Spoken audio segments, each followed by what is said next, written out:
Hello and welcome back to Road to 2000. Today I'm going to show you two games I played on leeches as a practice, not any chess.com games, but I can assure you they're quite interesting. So the first one is a bit of a mess. Let's jump right in. We get e4, c5, bishop c4. I mean, this has been played a lot lately against me. It's like a Italian way to play the Sicilian. Knight c6, we get the Alapin structure. Kind of. I just kick the bishop back, bring out the knight, and basically you just develop your castle. That's the whole thing here. This is objectively already very good for black. You have easy play. You just keep playing, you move around the pieces a bit, and you have a nice structure and start attacking on the king side. I think moving the rook here to defend, not even necessary. I should do some more research on that. He brings the knight completely back. And here I bring my rook. And now this is all of the development I know or I can do. And now I'm starting to get a bit confused on what to do. First I either lock down or trade a bunch of stuff. He decides to lock down the center. And I ran out of plans, okay? I've said it before, I'm not good with middle games. And I really need to look deeper into those.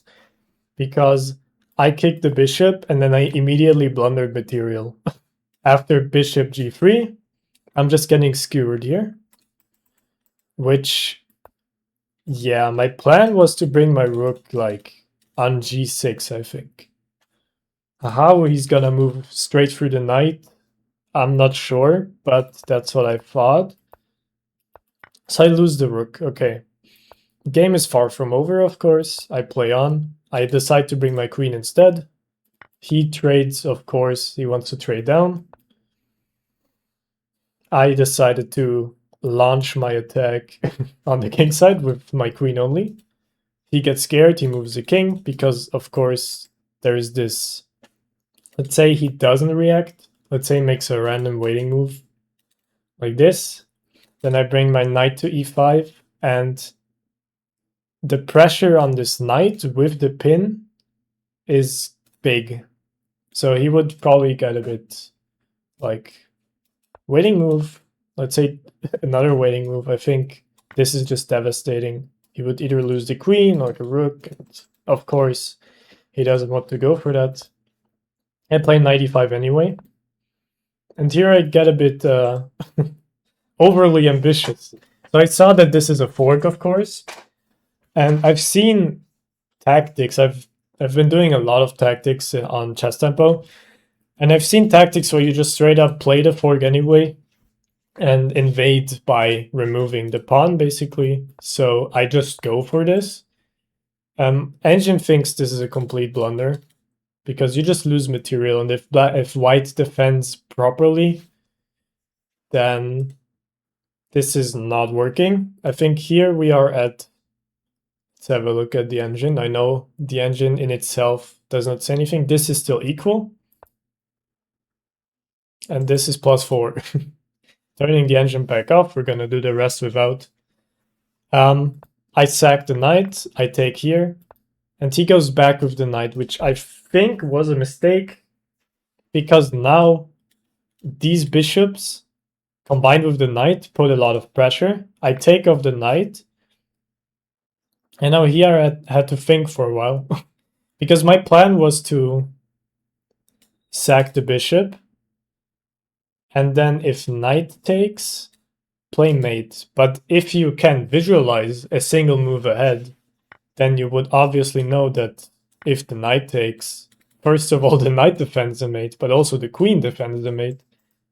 And second problem, if the queen takes here, I have this, but it's still not, I'm not sure if it's enough. I think here actually, no, it's still not enough. We're still down a piece in the end, I think. Yeah, not perfect.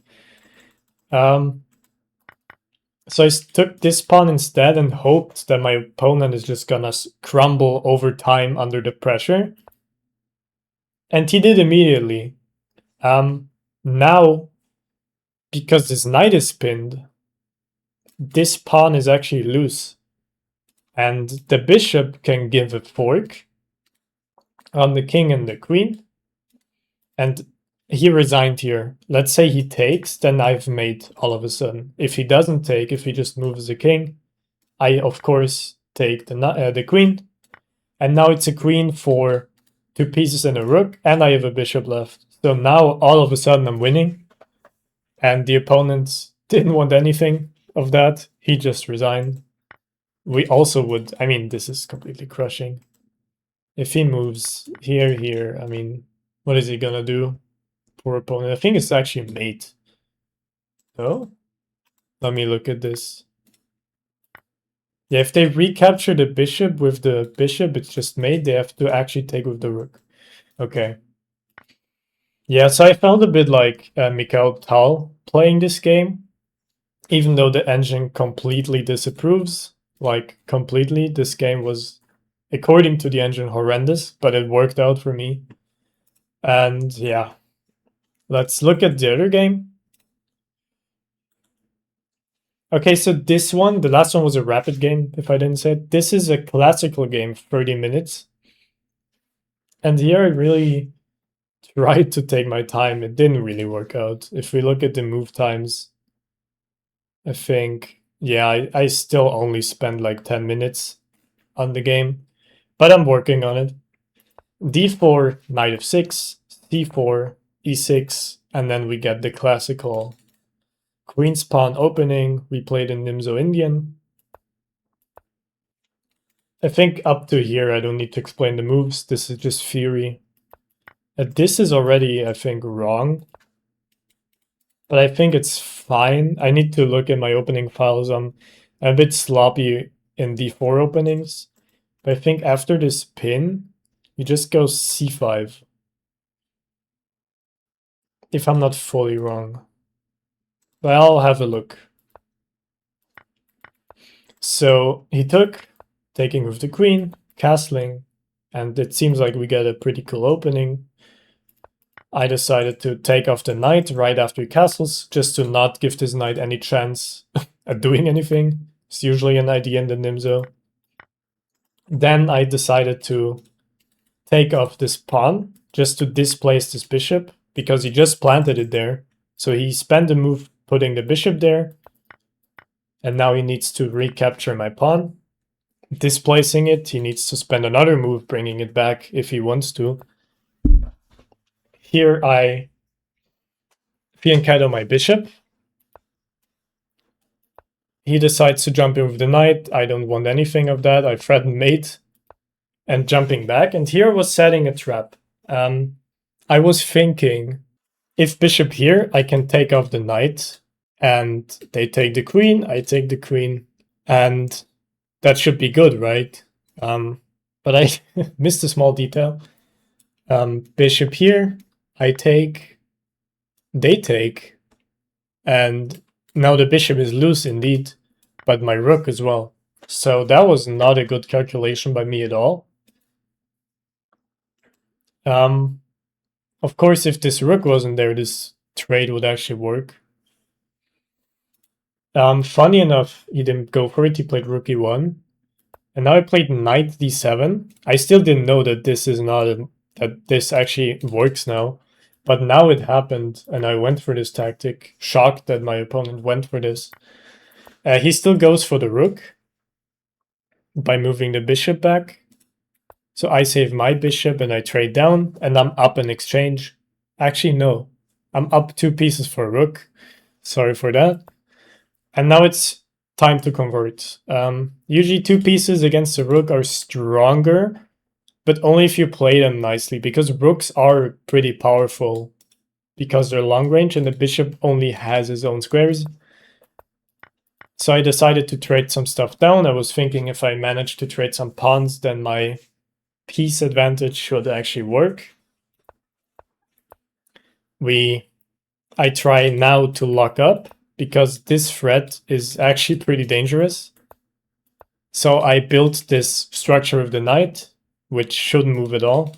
So I was thinking bringing the king there and defending with the rook, and that should be fine.